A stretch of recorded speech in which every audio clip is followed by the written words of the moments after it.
राज्याचे उपमुख्यमंत्री अजित पवार यांच्या विमानाचा 28 जानेवारी रोजी बारामती येथे अपघात झाला.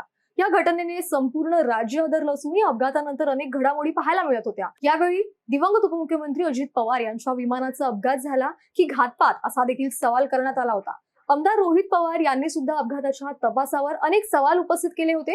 दरम्यान या घटनेची सर्वात महत्त्वाची अपडेट म्हणजे AAIB म्हणजेच एअरक्राफ्ट ऍक्सिडेंट इन्व्हेस्टिगेशन ब्युरोने घटनेचा तब्बल 1 महिन्याने म्हणजेच आज प्राथमिक अहवाल समोर आणलाय. या अहवालामध्ये अनेक महत्त्वाचे मुद्दे समोर आले आहेत. दरम्यान हे मुद्दे नेमके काय आहेत हे पाहूयात. अहवालामधला सर्वात महत्त्वाचा मुद्दा म्हणजे विमान कोसळताना पहिल्यांदा झाडावर धडकलं, त्यानंतर ते खाली पडलं.